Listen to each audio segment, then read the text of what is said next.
Assalamualaikum warahmatullahi wabarakatuh. Tabi pun. Perkenalkan, saya Siti Nur Halimah, mahasiswa PBG dalam jabatan kategori 2 Universitas Hamzanwadi, program studi bimbingan dan konseling. Saya bertugas di SMK Negeri 1 Tulang Bawang Tengah. Ini adalah video PPL keempat saya, yaitu layanan konseling individu. Selamat menyaksikan. SMK Negeri 1 Tulang Bawang Tengah terletak di Kabupaten Tulang Bawang Barat, Provinsi Lampung. Ini adalah sarana yang dimiliki untuk menunjang proses pembelajaran.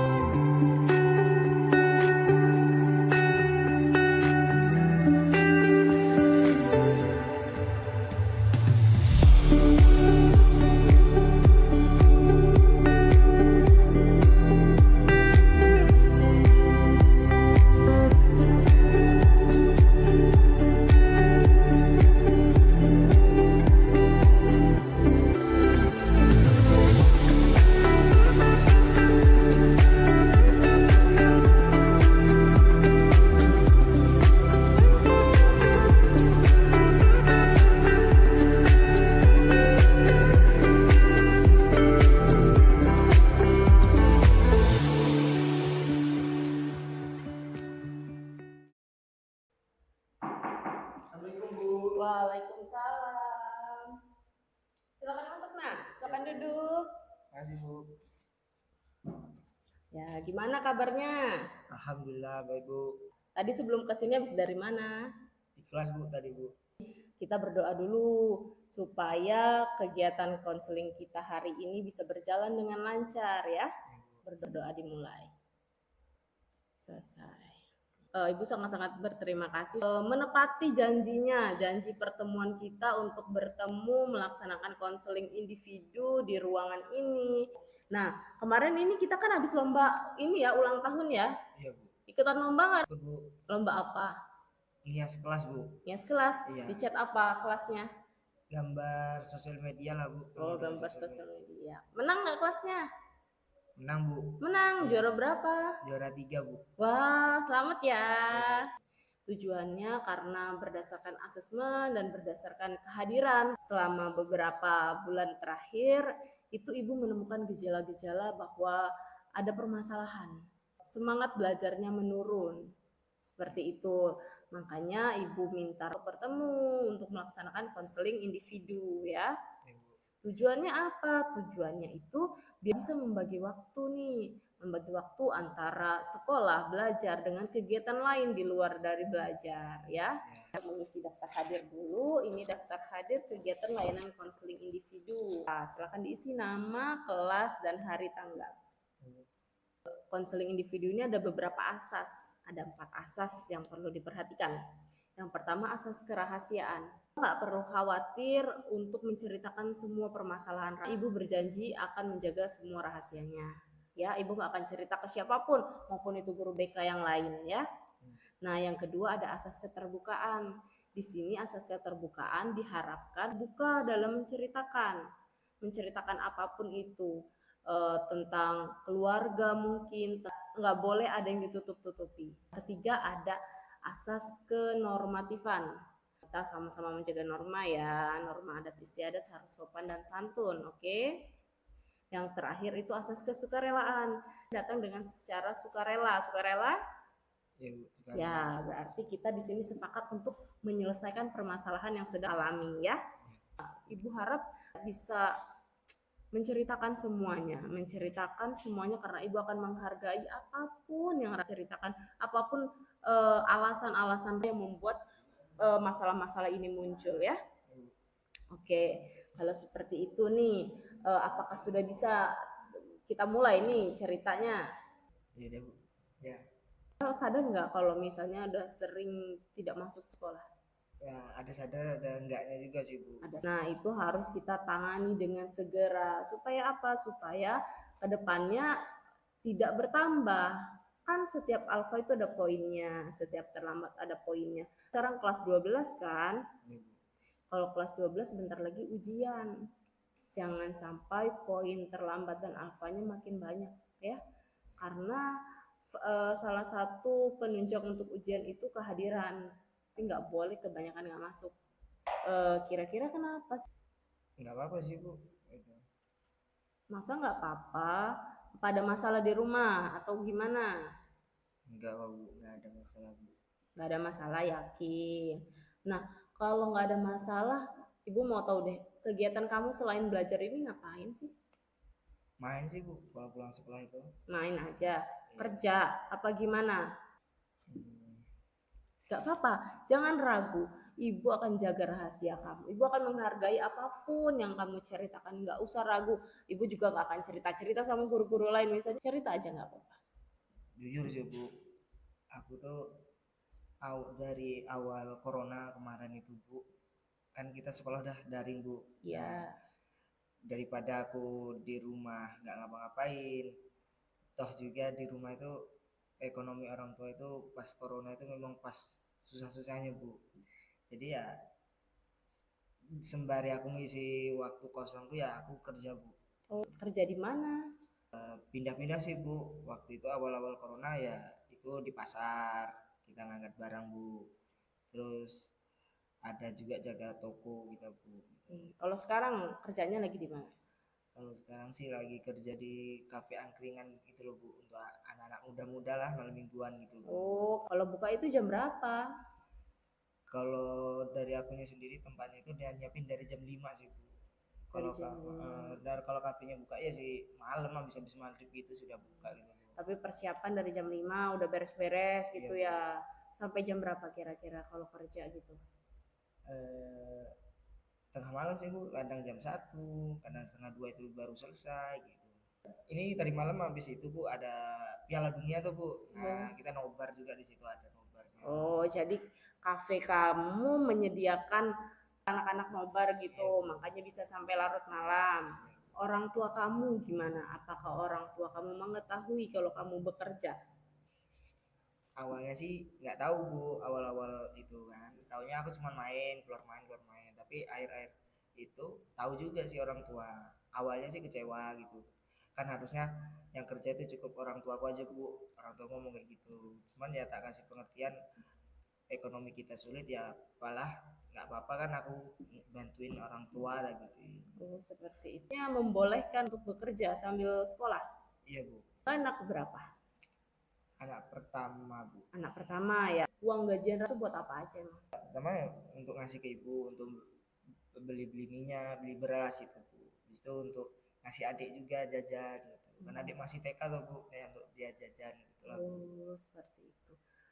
Ibu mau tanya deh, perasaan saat kerja itu gimana maksudnya? Ya ada seneng ada nggak senengnya juga sih Bu. Gak senengnya gimana? Nggak senengnya ya capek kita. Itu pulangnya larut malam terus jam 2, jam 1 gitu Bu, capeknya kita. Oh. Kalau misalnya jam 2 jam 1 pulang, langsung pulang ke rumah itu langsung tidur apa gimana? Mainin HP dulu sih Bu. Nah, mainan HP dulu. Kira-kira tidurnya jam berapa? Subuh Bu. Nah, subuh subuh tidur sedangkan kita masuk sekolah 7.15. Logika nggak deh, kita pikirin coba. Kalau misalnya subuh baru tidur sedangkan jam 7.15 harus udah ada di sekolah. Enggak sih Bu. Nah, nggak masuk logika ya. Karena aku pulangnya ya jam-jam 1, jam 2 itu Bu. Terus pulang dari situ juga kita akunya nggak langsung tidur, mainin HP dulu gitu Bu. Berarti manajemen waktunya. Iya Bu. Ya apa? Ya kurang teratur gitu Bu. Kurang bisa memanajemen waktu seperti Ya itu. Kira orang tua kamu tuh tahu nggak sih sebenarnya kalau di sekolah itu kamu ada alfa bahkan terlambat gitu? enggak Bu. Enggak. Iya. Taunya ya sekolah gitu, berangkat sekolah ya sekolah gitu Bu. Jadi orang tua taunya setiap hari kamu berangkat. Iya Bu. Terus kemana ternyata kamu? Nongkrong di kosan temen Bu. Ngapain di kosan? Ngegame Bu. Ngegame lagi. Misalnya orang tua kamu tahu nih ternyata kamu banyak alfanya. Terus itu sering terlambat. Kira kecewa nggak mereka? Kecewa pastinya Bu. Kecewa. Iya Bu. Kira-kira mereka sedih nggak sih? Sedih Bu. Kalau misalnya kamu mungkin nggak kerja nih, fokus untuk sekolah, apakah orang tua kamu masih mampu? Mungkin pas-pas kurang gitulah Bu. Sebenarnya tujuannya baik ya, mau membantu meringankan beban orang tua untuk membiayai sekolah. Tapi kita harus bisa membagi waktu, harus bisa memposisikan mana waktunya untuk sekolah, mana waktunya untuk bekerja. Sehabis pulang sekolah kegiatan Nongkrong di warung Bu, ya sama kawan-kawan sih, pulang sekolah nongkrong dulu gitu. di sini kita akan menentukan nih ya masalah inti dan masalah sampingan dari semua masalah yang tadi sudah kamu ceritakan. Nah, coba kita tulis di sini deh nih. Coba dibaca dulu. Masalah inti, kurang bisa membagi waktu antara sekolah dan bekerja karena main game. Masalah sampingannya, alfa 8, terlambat 3 kali, tugas sekolah tidak mengerjakan, dan tugas kelompok selalu tertinggal. Kita coba cari latar belakang dan faktor penyebabnya. Tulis di sini. Latar belakangnya itu karena bekerja Bu. Ya. Belakangnya itu membantu perekonomian orang tua dan kecanduan main game Bu. Nanti kita akan merencanakan pemecahan masalah dengan kontrak perilaku. Ini dia kontrak perilakunya. Pertama kita akan analisis dulu nih. Pencetusnya tadi yaitu karena corona, perekonomian keluarga sedang sulit, jadi kamu bekerja. Perilakunya apa? Perilakunya jadinya kurang bisa membagi waktu, kecanduan main game. Konsekuensinya sekarang apa nih? Ya, di sekolah itu dipucilin sama teman gitu loh Bu. Tadi kan kita sudah menentukan ya data awal kamu alfanya 8. Terus itu terlambatnya ada 3, tugas kelompok, tugas sekolah ini masih banyak yang belum dikerjakan. Kita akan buat kontrak perilakunya, dibaca dulu. Apabila saya berhasil melakukannya, saya akan mendapatkan, nanti ibu akan memberikan reward. Kalau berhasil tapi ya, kalau nggak berhasil gimana Bu? Ya saya akan kasih punishment. Ini kontrak berlaku selama 1 semester ya, sampai kamu ujiannya. Nah, misalnya setiap 1 minggu kita evaluasi. Kita mulai isi. Apa kira-kira nih reward yang bisa bikin kamu semangat? Pengurangan poin lah Bu, biar nggak terlalu banyak akunya poinnya Bu. Ibu akan kasih kamu reward pengurangan 1 poin. Setiap 2 minggu kamu melakukannya. Setuju nggak? Oke. Setuju Bu. Setuju. Tapi kalau kamu nggak berhasil nih melakukan hal-hal yang sudah kamu tulis ini, apa hukumannya, punishmentnya? Tiket kelas aja Bu. Jadi ibu akan mengawasi kamu dengan kontrak yang sudah kita buat selama 6 bulan ke depan ya. Setuju? Setuju Bu. Oke, kalau begitu kamu tanda tangan di sini. Kamu baca dulu deh. Kontrak perilaku. Saya kelas 12 ATPH 2 pada tanggal 24 November 2022. Kita harus berkomitmen melakukan apapun sesuai dengan kontrak yang sudah dibuat. Dan ibu akan berkomitmen untuk memberikan reward ataupun memberikan kamu punishment. Kamu ragu nggak sih kamu untuk melakukan ini? Enggak Bu, enggak ragu. Nggak ragu? Enggak. Bisa dilakukan? Bisa. Oke, kalau bisa ibu percaya kamu bisa melakukannya. Ibu tanda tangan ya. Kira-kira masih ada nggak ini yang mau diceritain? Udah Bu. Udah. Kesimpulannya apa nih? Udah bisa ngungkapin perasaan lah, sekarang itu agak lebih ringan lagi gitu. Itu kedepannya kamu mau gimana? Lebih baik lagi, aktif lagi untuk di sekolahnya Bu. Kesan dan komitmennya? Kesannya sih semua yang ada di pikiran, di situ rasa capeknya itu ya udah terungkap lah Bu, udah bisa tak ceritain sama ibu tadi nih. Ya, komitmennya apa? Seminggu sekali itu dilihat alfanya, terlambatnya, di situ sering mengerjakan tugas-tugas gitu. Ibu berpesan sama kamu supaya tetap semangat untuk sekolah walaupun di rumah harus bekerja di luar sekolah, tapi kan sebenarnya bisa kita atur strategi mengatur jamnya ya.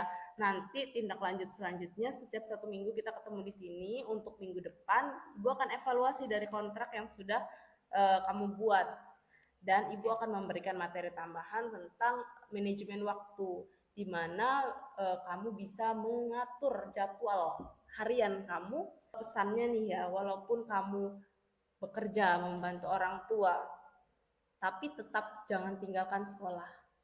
Sayang banget kamu sudah kelas 12, ibu nggak mau kamu putus di tengah jalan. Karena ijazah SMP itu belum tentu bisa membawa kita untuk bekerja yang baik.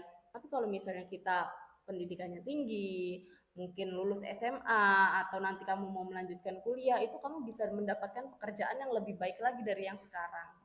Ya, mau kan?